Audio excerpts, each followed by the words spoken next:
What is the solution, right? If I get one of these calls, I feel like it's a scam, right? What is my next step to safeguard myself and get that information to the proper authorities? That's a good question. Stop the phone call right then. 215, stop, that's the number you need. So gather around, let me plant that seed. Yeah, Hello, everyone. Welcome back to the Crime Stoppers podcast. I'm Jerome Jones. Very special guest in-house today, Autauga County Sheriff Mark Harrell. Thank you for joining us, Thank Sheriff. You, sir. You're here this morning to talk to us about something that's been prevalent, not just in your county, but in the entire river region. So tell us a little bit about what's going on. I want to talk to y'all today about frauds and scams. It's a very bad problem that we have across not only Autauga County, but every jurisdiction, which preys on, the most vulnerable people. So it happens to us on a daily basis. We get phone calls about people being scammed. So I just want people to be aware of what goes on, make them more aware of what to look for when they get these phone calls. Now, you told me earlier that y'all received so many calls just in a short period of time. Tell me what kind of scams you're hearing. What are they targeting? Is there a specific demographic of people they're targeting? And what are they saying when they try to execute this scam? They're going to try to go after the most vulnerable people. Every jurisdiction or most sheriff's office have where somebody gets placed into jail. Mm-hmm. We post that picture online that they've been arrested. People's got to understand that once we post that online, they're doing Google searches of family members. They probably know more about you than you know about them. In a short period of time, they'll try to give you a call, a family member saying, hey, so-and-so has been arrested. If you send us $500, I'll get them out of jail. So that's one way that they do it. There's so many scams out there. If you have a family member that travels a lot, they'll say that they've been arrested in another state, another country. They'll try to get money from you.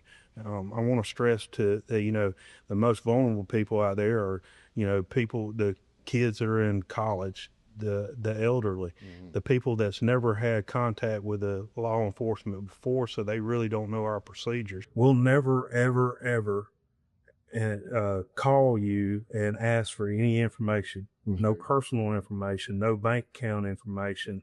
We'll never tell you to go to get a gift card from a store and ask for those numbers, or tell you to go to a Bitcoin machine or something. MoneyGram, Western Union, stuff like that. It's amazing that what they do and the research they do on you before they give you that call. We got to be aware as we go forward too, as far as artificial intelligence, AI. They could take my voice, my image, and scam you out of money, and it looks just like me. So you got to be very, very, aware of what people are doing. The Google searches, you Google search your name, I can find out probably every one of your family members. I could find out probably where you live at, possibly a telephone number. So we just got to, that's why I'm here today. Just yesterday, I've got, while I was in the office, I know of 2 scam phone calls that we got. People asking, you missed a grand jury, you have a warrant. It goes on daily. Parents coming in frustrated or scared because they think that their kid's been arrested somewhere. And a lot of times they'll tell you to go to the sheriff's office. And that's just to get you to go somewhere else. If they can get you headed to the sheriff's office, they'll say, well, stop at the store and get a gift card, or stop by this machine before you go there. And it's so scary what they do. People's got to be aware. I want people to be aware. We put out on our app, we have a whole cybersecurity button on our app that people can go to find out about all these scams. We also put out applications of frauds and scams, for people that don't have smartphones, that can't go to our app and stuff like that. I want people to be aware. I want you to talk to people. I want you to talk to your elderly people, your neighbors, your teenagers about putting information online. Every kid likes to do videos and stuff like that. So you're giving up so much information. You're giving up your image.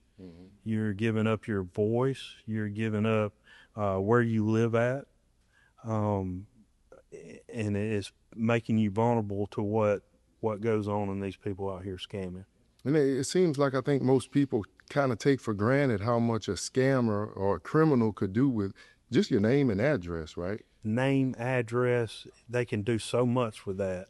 And it takes them 5 minutes. They're good at what they do. Sure. They're good at being able to talk to you and control the situation to make it seem like, you know, they'll go to our website, find out deputies' names. Wow. Use those deputies' names and use that in the conversation. So when they call us and say, hey, you have a Deputy Harold there at the sheriff's office? Absolutely.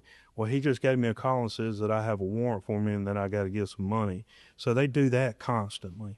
So if they're getting that information from our sheriff's office and using it against people, in the many times that they you know, they'll get anywhere from people that don't have a lot of money, elderly that's retired, that may have a little nest egg, they'll scam them out of everything that they've got and leave them with nothing. And for us as law enforcement, it's hard for us to ever get that money back, because they spoof those telephone numbers. You may get a phone call and it's our sheriff's office number, 334-361-2500. They spoof that telephone number to make it look like it's a legitimate phone call from the sheriff's office using a legitimate deputy that we have at the sheriff's office and scamming people out of money. Wow. And it happens every day. It's romance scams, people calling up there and trying to, you know, do romance scams.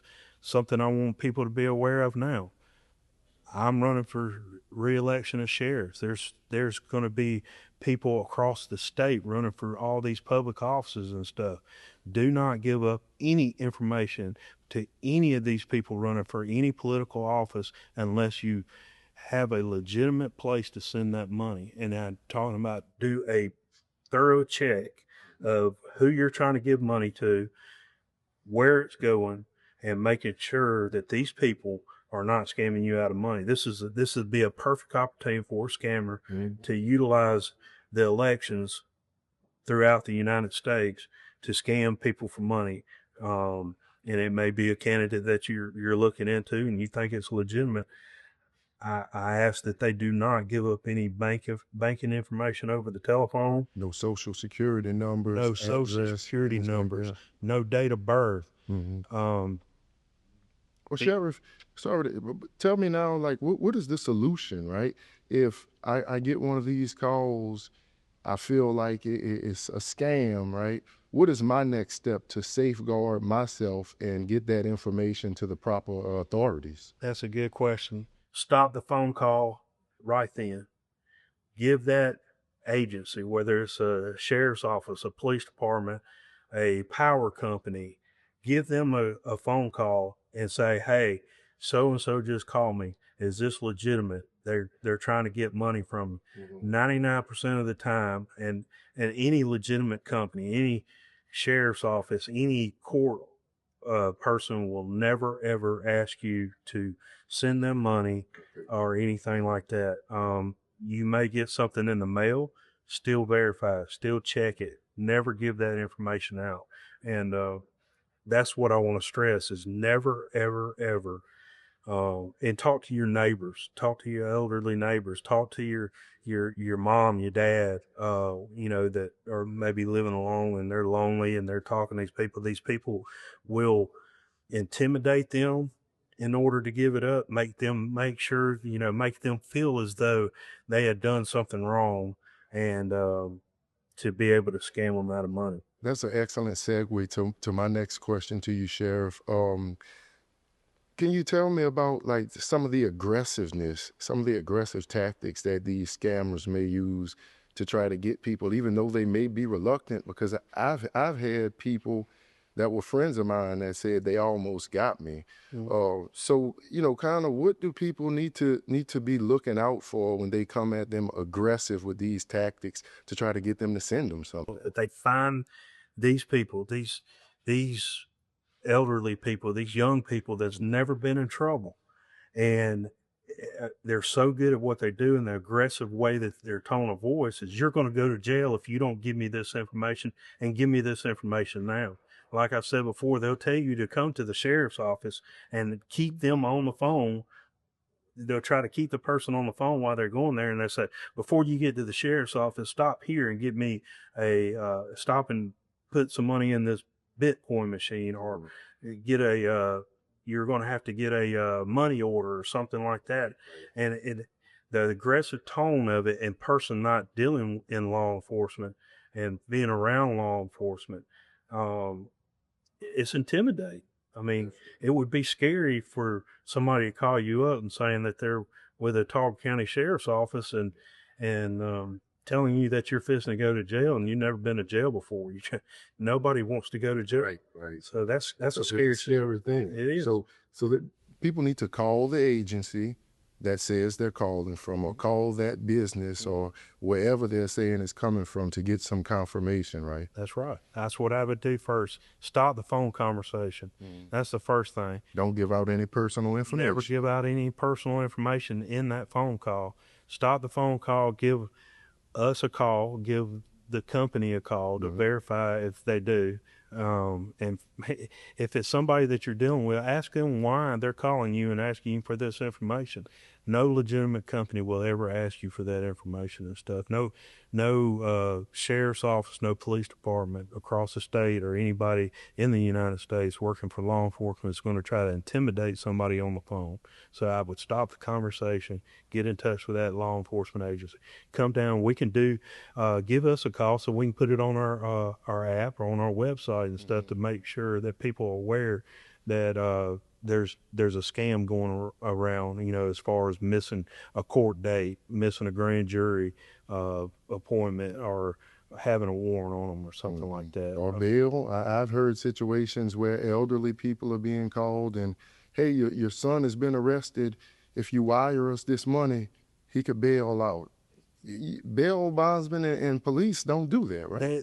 We do not do that. And a bail bonding company, they're all certified through us and the Bail Bonds Association and stuff like that. They will never call and intimidate you in that kind of way to get money from you. The sheriff's office will never do that. It's just a matter of getting the information out there, what we're doing now, sitting here talking, and letting people know that never happened, so we can stop what is happening, and try to prevent as many people losing as their life savings. Yeah, that happens. Sheriff, can you show our audience the frauds and scams book you have there, and just tell us where they could pick that up? And you said if you're out, you could have some more printed, Yeah. because everybody is not digital and on cell phones or computers. No, that's the reason we did this publication, is because it's got so much information in here. But you can come by the sheriff's office and we can give you one of these. It explains so many different ways that they try to scam you. Any event, since I've been in the office, I try to do a lot of community events and stuff. And that starts with putting out information like this to be able to hand out to the public. But you can come by the sheriff's office Monday through Friday, 8 to 4. And we'd be more than happy to get you one of these to give to your parents or something, somebody that maybe not on social media or has access to a smartphone. But that's exactly why we did this and why we put it out, is to make sure that people are aware of what's going on so they don't lose everything that they've got. Sheriff Mark Harrell, thanks so much for joining us today. For our audience, beware of the scams. Follow all of the instructions that the sheriff gave you today, and be on the lookout for him and his deputies when they're out. Pick you up this booklet on scams and educate yourself to keep yourself and your loved ones safe from these dangerous scammers. We'll see you next time.